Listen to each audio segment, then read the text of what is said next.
I think we're all hungry for peace, justice, and freedom.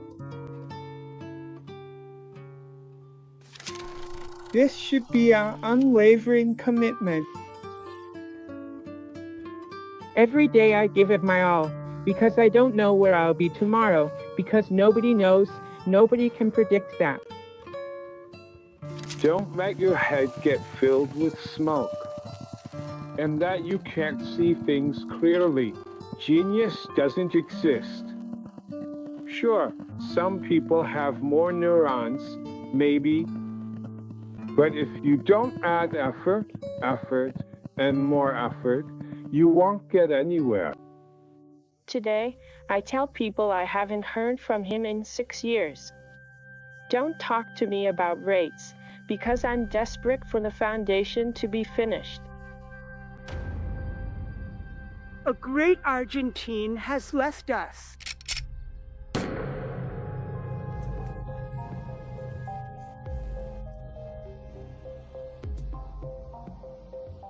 I am so sorry that Dr. Favaloro's heart was crushed. He didn't kill himself. Madam, marching towards Congress. Remember what Favaloro was. The best known worldwide.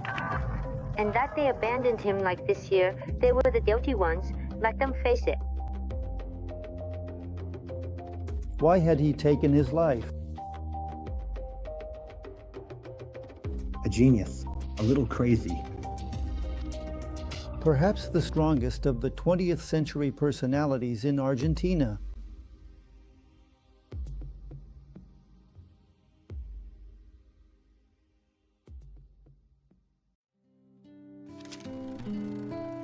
René Favaloro's story begins here on Cinco Street, between 69th and 70th. 100 years ago, there were just a few houses. Many of its residents were employees of the meatpacking plants who, as part of their pay, received tripe, which quickly gave it the name of the Mondongo neighborhood. I'm grateful that fate had me born into a very humble home. Well, Favaloro comes from a family of Italian immigrants. My father was a great cabinet maker who made things that were very beautiful things. And this is a patient I operated on. Some time passed and he said to me, I have something that belongs to you, not to me. And he brought it to me, and I confess I was deeply moved. At some point, the mother started sewing for others to help with the family's finances. And, well, they lived in a marginalized neighborhood, on the outskirts, on the edge of the city, on the city's periphery. Are you from the Mondongo neighborhood? Oh, yes. From La Plata, right? Of course, I'm proud of it. And do you go back from time to time? No, it goes often. And And gymnasia, how's gymnasia doing? You're feeling weak, aren't you? Gymnastics and fencing fan of La Plata. It was driving me crazy and calling me on the phone here to see how things were going. I lied to him that I was winning because I never won. One of the greatest strokes of luck I had in my life was being educated at the National College. Favaloro's time at the National College was, let's say, a great gateway where Favaloro discovered a lot of things that weren't in his neighborhood or in the small world he lived in. They gave Favaloro a perspective that he didn't have, that he hadn't been able to develop in the neighborhood, you know? Our teachers were the best university professors. They told us, above all else, that being honest was important, that being responsible was important, that dedicating yourself every day with effort to your specific task was important. And that's how they shaped our souls. They filled us with ideals and utopias. The issue of reformism was very strong at the University of La Plata. The university reform of 1918 was, you know, really at its peak. And you also have to consider that this world, or that kind of political activism, was separate from what the political parties were. There was no direct participation. Everyone knows that I don't have I'm not affiliated with any political party. I've always maintained that independence. I don't know if that's a good thing or a bad thing. And in that sense, Favaloro was a young man who took a very active part in all the mobilizations, street protests, and assemblies. Favaloro's student political involvement is what explains his decision not to accept the job they offered him in 1949. At that time, a position opened in the emergency room. The director called me, saying I was the man who had to be there. But then, he told me I had to sign a paper stating I agreed with the national doctrine, then the Peronist Party's doctrine. I told him to give me 24 hours. I came back the next day and said, "Look, doctor, you know, I've always believed in principles. If they say I deserve the position for my work, effort, and care for people, I don't think that's necessary." I didn't accept.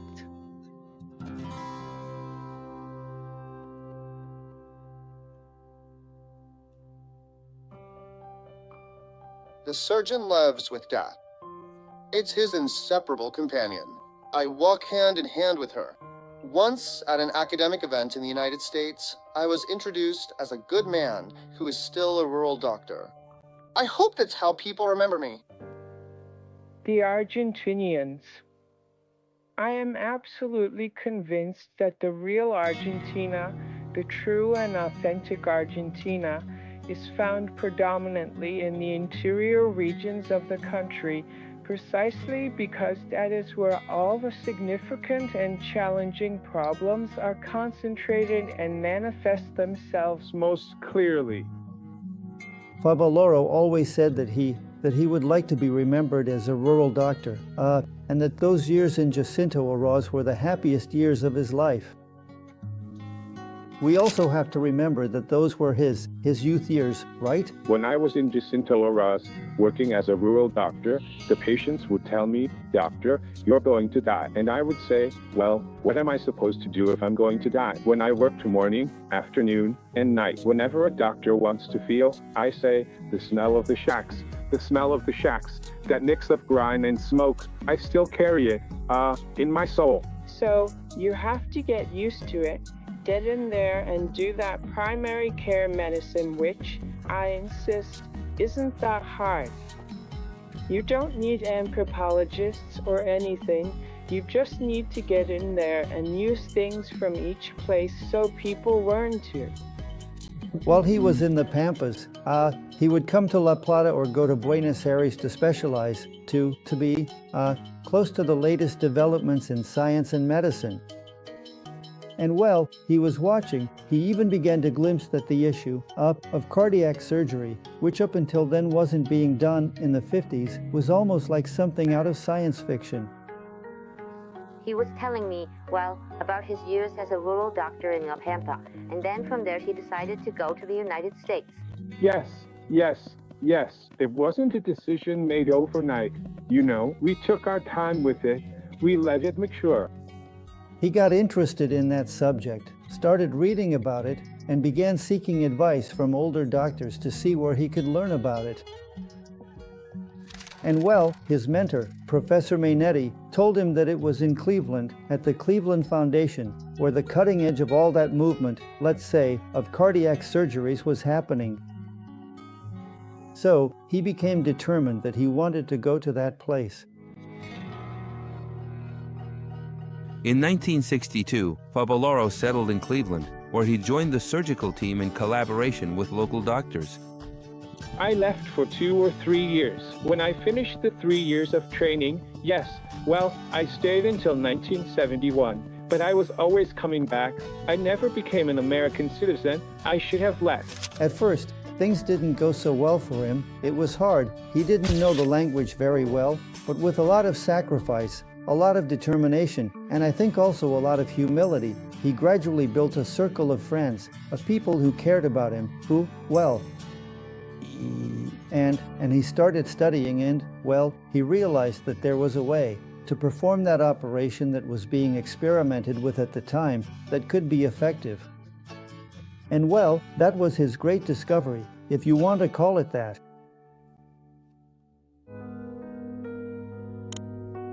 René Favaloro, being a good Sicilian, always told me that I was part of the family.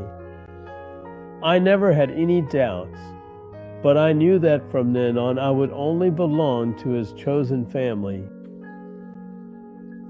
It was as if he were my older brother, and we had both been at the Cleveland Clinic where he was. I had been there too, no one. I didn't know, but he was in surgery, and I was working with all the cardiac patients. Bypass means bridge. That is, I have an artery, a vessel that's blocked here. If I put in another vessel and connect it to the distal part, now the blood flows through that bridge and solves the problem. If we could operate in the first moments after an acute heart attack, that heart muscle, which was still stunned, could be rehabilitated. Favaloro performed the first bypass on a 57-year-old patient, a woman, and after 8 or 9 days, they did a follow-up study, and it was perfect. So, they gave birth to everything that would become the bypasses that are talked about so much. It's not a discovery because it was already being done, in emergency situations, but there wasn't anyone who had set out the steps that needed to be taken. And that's Favaloro's contribution. That's his great contribution. And it drastically changed the outcome of those operations, raising the survival rate from 15% to 85%. Here, beneath the sternum, are 2 important arteries, the mammary arteries. People thought they supplied blood to the breast, but that's not the case. 2 arteries most commonly used in bypass surgeries today. We had the World Congress of Cardiology in London, England, and when we went there, since Favaloro had already operated on the first patient, which caused a sensation worldwide, when he showed the patient he had performed the bypass on, and that a week later everything was perfect, that made people come from all over to the Cleveland Clinic. Once again, fate has placed a difficult task on my shoulders. I am going to dedicate the last third of my life to building a department of thoracic and cardiovascular surgery in Buenos Aires. Money is not the reason for my departure. At 47 years old, the logical and realistic thing would be to stay at the Cleveland Clinic. I know I am embarking on a difficult path. If I didn't agree to lead that department in Buenos Aires, my conscience would constantly tell me, you chose the easy way out.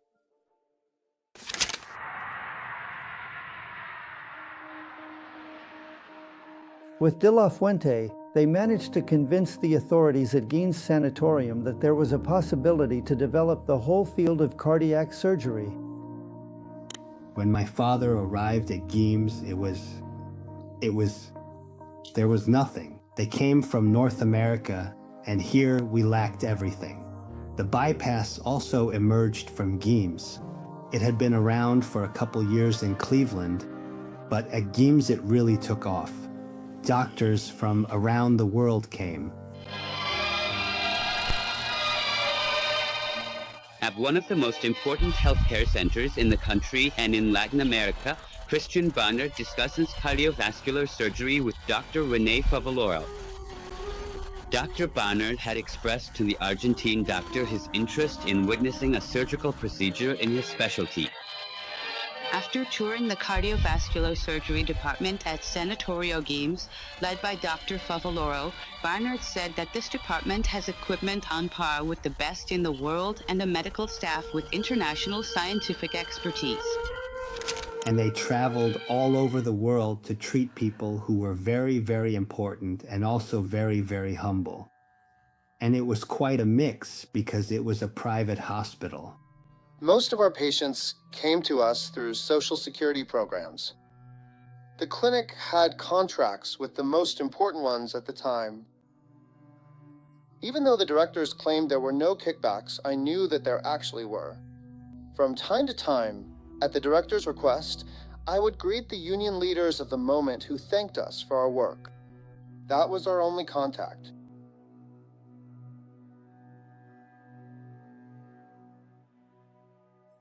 He returns in 71 and the foundation is officially established in 75.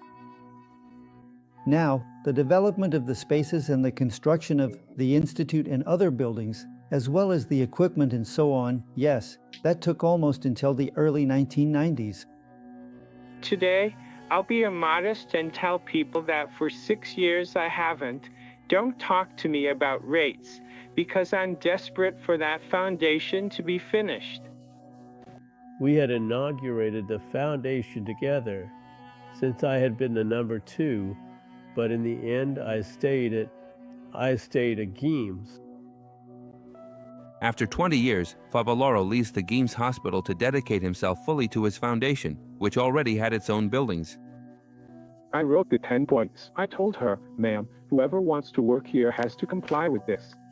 If they don't, they should look for a job somewhere else. The first one says honesty. Honesty. The second one says work with passion, effort, and sacrifice without limits. Avoid being influenced by dogmatic concepts or prejudices, whether your own or someone else's. You shouldn't have that. You shouldn't believe, I'm a Peronist, like a Boca fan. The other one is, a radical, so he's a liver fan. Your contributions will have value only if they are the product of your own free will without submission. Free them. Never stray from ethics, understanding it's conditioned by morality. Humbly understand teamwork is essential. Sacrifice the individual for the collective. The I was replaced by we some time ago. I'm tired of the me attitude. Everything must be sacrificed for the sake of truth, and nothing but the truth. Always say out loud what you think inside. Our work's basic goal, and the only one to enjoy privileges, is the patient. One truly enjoys accomplishments when, in reflection's necessary silences, their soul feels the only true reward comes from the pure, serene spiritual pleasure of duty fulfilled. I think he knew, he was fully aware, that in order to carry out the project he had in mind for Argentina, he was going to have to fight against a lot of vested interests. But I also think he overestimated the weight of his own persona, as if he would be able to overcome all those obstacles, and that he would be able to convince people that there was another way to organize healthcare. We have about 300 health insurance funds. No other country has that. Each has its own bureaucracy and corruption. So, there are 2 union leaders who say this good man, who is the Maradona of medicine, is making loads of money and never goes to the slums or the shantytowns. Of course, it's very easy to talk. The Favaloro Foundation quickly became a benchmark for excellence, where the rich, the famous, and the powerful shared the waiting room with the most humble.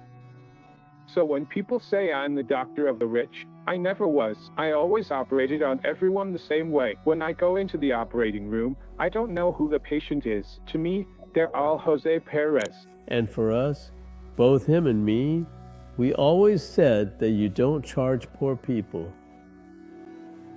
We'd never charged anyone for whom it would really mean something. The only thing that mattered to us was medicine, and we lived for medicine. We have systematically refused to break ethical guidelines. As a result, we never gave a single peso in kickbacks. So, major health insurance providers didn't send and still don't send their patients to the Institute. I could tell you so much about the countless meetings with the union leaders of the day, a bunch of crooks who live off the workers and basically line their pockets with the health insurance money that's supposed to go toward medical care. The same thing happens with PAMI. Doctors in my country can vouch for this, since in order to survive, they have to accept being part of the system that's been set up all over the country. When I took over as head of economic and financial management, the first thing was, let's look at the numbers. What I found was simple to describe: a tremendous organization with a financial problem and an economic problem. In other words, the funds going out were less than what was coming in, and part of what was coming in was tied to a subsidy that the Argentine nation provided to carry out teaching and research activities, something that René himself highlighted as an achievement in his career. But all of that still wasn't enough to cover the foundation's structural expenses. The foundation's critical period began in 1998, still under Menem's government, during which Favaloro had publicly accused the administrator of PAMI, Victor Alderete, of asking him for a bribe, naming him directly in the media. It's the largest social security organization in the country. They stole the funds. They stole PAMI. That money is for 2 retirees. However, since its creation, it has been intervened 14 times and irregularities keep happening every single day. CP have gone missing from the offices. I'm going to hang myself right here in Plaza de Mayo. There were retirees who, fought for their rights and took to the streets. There were employees who were already fed up with, all the corruption inside. Part of this was because providers weren't being paid, because there were shady deals with the providers. I think that's still happening today, Decree of intervention declaring PAMI in a state of social and health emergency. A triumvirate will take charge of the institute, made up of the radical Cecilia Salgueras, the justicialist Horacio Rodriguez Loretta, and the propeso Dr. Angel Tenido. When the government changed, when De La Rua won, he appointed a trio to take charge of PAMI.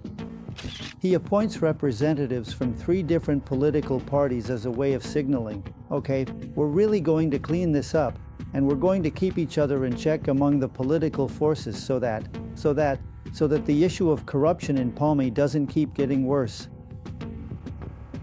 I think it was less than 2 months before Mr. Tenido, who was Graciela Fernandez Maggi's husband, was ejected from that triumvirate, accused of favoring a clinic with which he was connected. Cecilia Felgueras was the head of that triumvirate. She was the person who spoke with Favaloro on several occasions. Favaloro was very upset because he saw her as a young woman who disrespected him by addressing him informally, and he would leave very angry. He was seen in the hallways of PAMI, practically sobbing, coming out of those meetings completely bitter, because on top of it they would tell him, "We can't pay you." The Justicialist Party will join the triumvirate in PAMI's intervention. Horacio Rodriguez Loretta.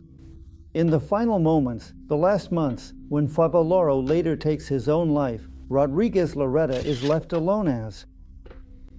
The triumvirate falls apart, When we arrived at PAMI, there was 0 paperwork, nothing. Not a single file, not a single piece of paper saying how much PAMI owed to anyone. There was a deadlock there because the decision was political. I mean, if there were no papers, if there are papers, you can argue. You argue. If things go badly for you administratively, you go to court. But if you don't have the paperwork to argue about a debt, well, the only way to resolve it is politically. There was a meeting called by PAMI to look at the outstanding claims. And with those claims, there was hope that maybe the financial problems could be solved in the short term. PAMI has an old debt with us of 1,900,000 pesos. We would have collected it in 48 hours if we had agreed to the kickbacks they were asking for. Things that should have cost 100 ended up costing 200. And of course, that extra was for the kickback at its various stages, because there was also a whole chain of kickbacks. I'm telling you, Favaloro is never going to pay a bribe. Neither would my father. And they are men of honor with a code of honor. The Foundation's project is faltering and starting to crack. We've had several meetings, and some of his closest collaborators, some of them comrades from our days at the renowned National College of La Plata, advise him that, to save the Foundation, we need to join the system. At this point in my life, at this age, to abandon the ethical principles I received from my parents, my teachers, and professors. I find it extremely difficult. I can't change. I'd rather disappear. The next day, Favaloro arrived early at the Foundation in his Peugeot 505. At noon, he went to meet Diana, his girlfriend, 46 years younger than him, with whom he planned to get married in 15 days.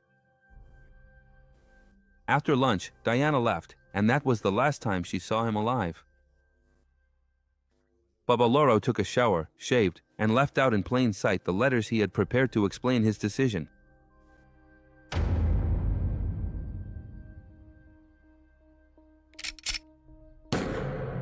A great man of Argentina is gone.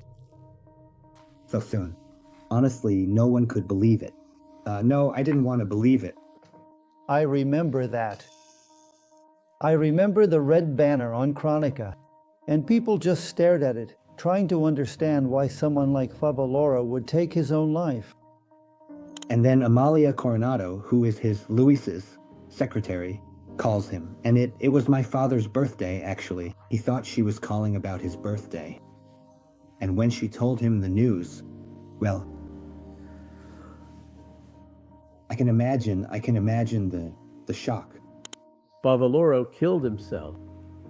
It was like someone threw a bucket of cold water on me and, you know, because, for me, Favaloro was like the older brother I never had.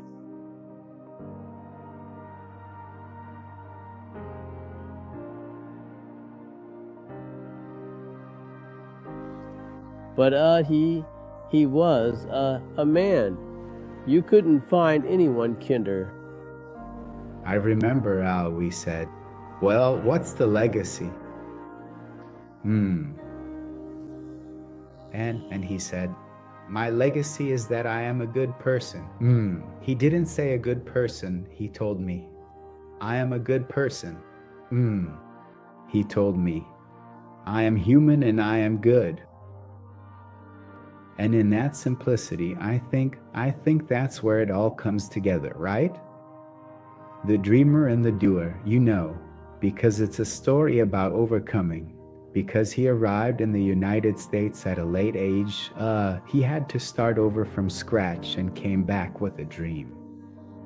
Then he made that dream come true.